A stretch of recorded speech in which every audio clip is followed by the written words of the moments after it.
when SEL started to become the conversation. And schools were talking about SEL and how do we do SEL? The first response, frankly, from sort of the youth development space was, we've always been doing SEL, which was absolutely true. We have. I mean, if you're not leading with content, but you're leading with relationships, which comes from the fact that these are voluntary programs. These are programs that we want young people to want to come to because they're interested in the content, they're interested in being with their peers, they're interested in having new experiences. The whole idea of these organizations is that, sure, they are serving a purpose if they're working with younger kids and families need childcare, but it's not just that. These are opportunities for active learning. These are opportunities for what we're beginning to call sort of flexible learning, not just formal learning where I have to go here because I have to learn algebra or I have to learn this. I'm coming here because I want to be able to have more opportunities to shape these flexible learning experiences. So knowing that we had that, the idea of, if you look at any of the youth organizations and you look at how they describe themselves, right, you see a lot of SEL language baked into 100-year-old youth organization, right? We want young people to be strong, smart, and bold. We want them to have character. All of that social, emotional, and cognitive ideas, those skills and mindsets are things that we were already working on. So in that sense, it was true that, of course, we've always had those as a priority more than sort of formal, transfer of content that's going to be graded or certified, although some organizations do that, and that's a part of it. But when we really got pushed, and this was really when sort of Weikart had an opportunity to step in and say, again, in the same way that 15 years ago, we said, you buy the approach, but are you really doing it as well as you could? We had to step back and go, yeah, we know we're all committed to social, emotional, and cognitive development, but our practice is doing everything we can to optimize our experiences. And so Weikart had an opportunity to work with SCE, Susan Crown Exchange, to sort of ask that question. And what did we learn, Kim, from that incredible opportunity? So the work with the Susan Crown Exchange was called the SEL Challenge. It started around 2013 and was really focused on highlighting the practices that exemplary programs would rate as very high quality programs on a PQA that they were engaging in to support social and emotional learning for their young people. And so So we recruited, I believe there were 8 programs that were from different places around the country, working with adolescents. And it was really an opportunity to just learn from them, learn from expert practitioners. What are you doing to really support young people in the sort of fullness of the fact that learning is social and emotional? And one of the things that we learned in our sort of thinking about what are the social and emotional competencies, that although the relational focus of our framework, and certainly the sense of creating a safe space, creating a sense of belonging for young people in youth programs has always been there, that there was still a little bit more of a preference of cognitive development and a little bit more on social, but really a dearth in emotional development.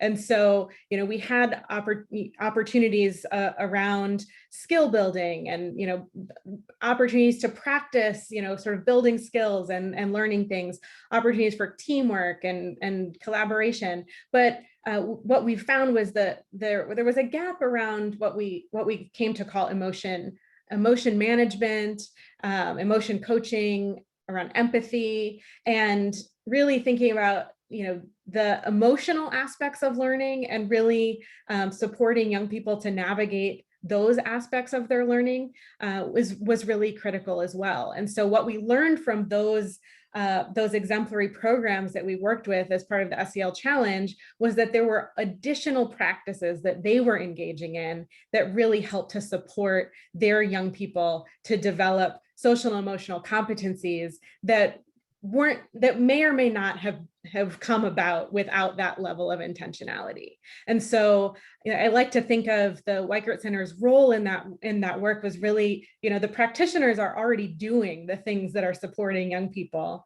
And we came alongside and said, can we understand how we can describe those practices and how we can amplify those practices so that other people who aren't doing them but would like to improve can learn how to do that as well. And so the Preparing Youth to Thrive booklet, which is available on our website, I think the link will be in the chat, really what we call the Thrive Guide breaks it down in a really practical ways. What are some of the practices that organizations need, that staff should engage in to really support young people in their social, emotional, and cognitive learning, that sort of fullness of all of those things.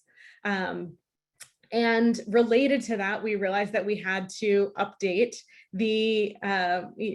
since we learned about these new practices, that we needed to add new items to a PQA. And so out of that work, sort of the culmination of it was what we now call the SEL PQA, the Social Emotional Learning Program Quality Assessment. And it really highlights both the emotional, the social, and the cognitive aspects of learning. And really, I really think it's the emotional aspects that are the newest, that are, sort of like, okay, we're going to talk about emotions, we're going to label emotions. The idea of reframing conflict was always in the youth PQA. But one of the things that we saw about that was that if a conflict didn't occur, then you didn't have a chance to reframe it. And it sort of positioned emotional experiences as something that had to have some sort of negative valence in order to need to be addressed. And so emotion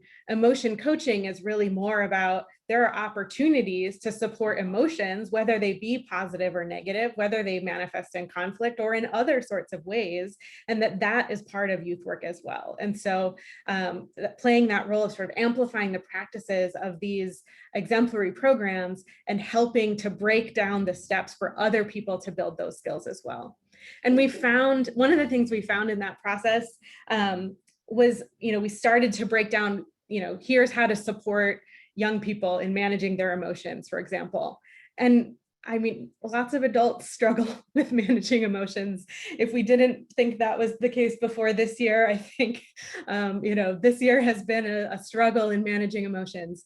And so we realized that in order to prepare adults to support young people, that we have to prepare them to be reflective about their own emotional, social, and cognitive skills and assumptions and mindsets, because that is really going to shape how they interact with young people. And so in our new youth work methods around social and emotional learning, each of the strands, whether it's social, emotional, or cognitive, begins with a foundations and self-awareness, which, I think in the initial year that, it was launched in the fall of 2019. And I think initially folks were like, yeah, we want to just get to the youth work.